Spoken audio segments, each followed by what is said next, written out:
Satpur colony समतानगरमध्ये गेल्या 25 वर्षांपासून धम्मसागर प्रबोधन संघ संचलित जेतवन बुद्ध विहार पूर्णत्वास आलंय। आरपीआय उत्तर महाराष्ट्र प्रमुख प्रकाश लोंढे यांच्या वाढदिवसानिमित्त बुद्ध विहारात बुद्ध मूर्तीचं लोकार्पण करण्यात आलंय। याबरोबरच अभिष्टचिंतन सोहळा मोठ्या उत्साहात संपन्न झाला। सर्व समाजातील घटकांच्या सुखदुःखात नेहमी सहभागी असणारे नाशिक जिल्ह्याचे बुलंद तोफ प्रकाश लोंढे यांचा अभिष्टचिंतन सोहळा 22 जानेवारी 2024 ला शहर परिसरात उत्साहात पार पडला। त्यांच्या अभिष्टचिंतन सोहळ्याप्रसंगी सकाळपासूनच वेगवेगळे धार्मिक स्थळांचे दर्शन घेत गोरगरिबांना अन्नदान करत वाढदिवस मोठ्या उत्साहात त्यांनी साजरा केला। सातपूर कॉलनीतील जेतवन बुद्ध विहारामध्ये माजी सभापती उषा शेळके, माजी नगरसेविका दीक्षा लोंढे, स्नेहा लोंढे यांच्या सहकार्याने 600 किलो वजनाची 32 लक्षण आणि 84 अनुलक्ष अभय मुद्रा असलेली शिल्पकार विजय बोरुडे यांनी तयार केलेली भगवान गौतम बुद्ध यांची मूर्ती प्राणप्रतिष्ठापना तसंच बुद्ध विहाराचा लोकार्पण सोहळा 22 जानेवारीला भिक्खू संघातर्फे विधी संस्कार पार पाडत प्रकाश लोंढे यांच्या हस्ते करण्यात आला।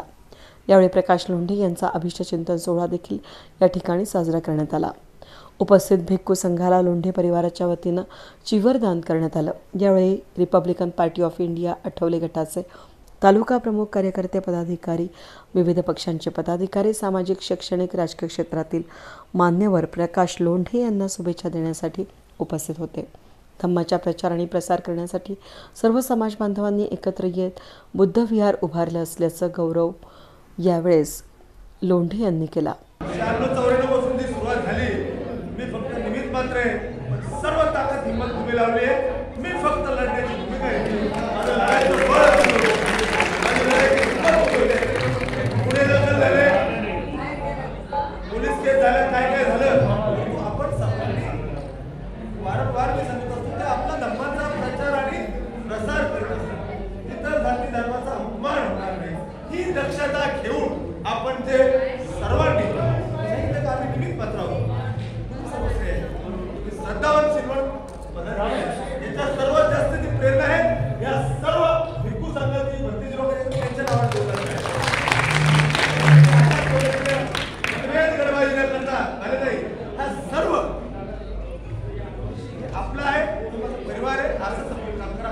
कळत तर भावनेच्या भरात कोणाचं नाव खालीवर राहिलं असेल, कोणाचं नाव कमी जास्त झालं असेल, कोणाला बोलण्याची संधी मिळाली नसेल, कोणाचा इकडं तिकडं कोणाचा अपमान करण्याचा उद्देश या लेखनाचा तरी मोठ्या दिलानं आपण सर्वांनी एका बाजूला प्रभू रामचंद्राचं प्रतिष्ठापना होते, दुसऱ्या बाजूला शिव प्रतिष्ठापना झाली, तिसऱ्या बाजूला शिवलिंगाची प्रतिष्ठा झाली, एका बाजूला जय महाराजची पालखी, एका बाजूला गणपतीची आरती आणि एका बाजूला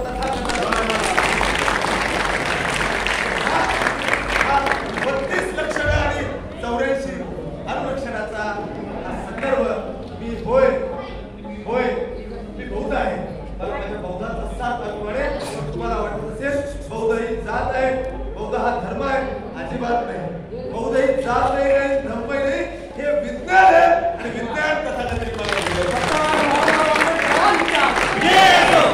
या वेळेला फक्त एका विशिष्ट जाती धर्माने यावं एवढी भावना पाहिजे नाहीये, तर सर्व श्रद्धावान जनतेने यावं अशी अपेक्षा करतो।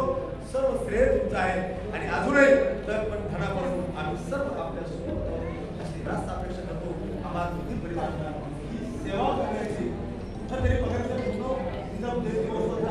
सर्वांची या ऋणातून मुक्त होण्यासाठी आम्ही केलेला प्रयत्न आहे। तुमच्या ऋणातून आयुष्यभर मुक्त होणार नाही, पण आम्ही प्रयत्न करतोय की तुमचं कुठेतरी ऋण फेडावं, समाजाचं देणं आम्हाला देणं आहे, ते देणं होण्यासाठी कदाचित सरकारने आमच्या सरकारला तुम्हाला सर्वांना अशी सुबुद्धी दिली असावी म्हणून असं योग्य सर्वांचं मंगल हो, सर्वांचं कल्याण हो,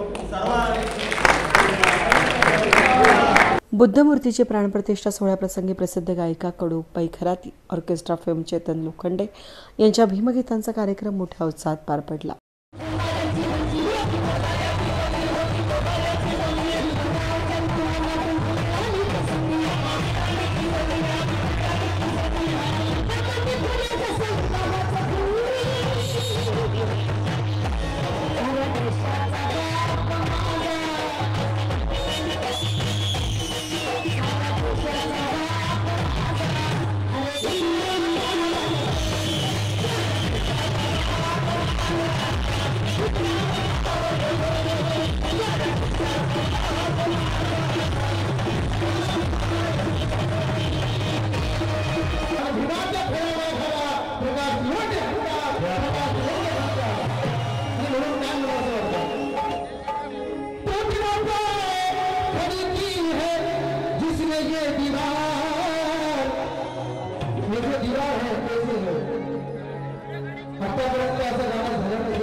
या वैश्वचिंतन सोहळ्याप्रसंगी दीपक लोंढे, भूषण लोंढे, माजी नगरसेविका दीक्षा लोंढे, उषा शेळके, गजानन शेलार, रंजन ठाकरे, पल्लवी पाटील, सुवर्णा मटाले, हेमलता कांडेकर, रमजान कोकणी, शांताराम बागुल, नंदनी जाधव, नितीन मोरे, संजय जगताप, मनोज आहिरे, बाजीराव पगारे, दिलीप काळे, भीमराव जगताप, किरण साळवे, सचिन गांगुर्डे यांच्यासह हजारोंच्या संख्येने सर्व धर्म नागरिक मोठ्या संख्येने उपस्थित होते.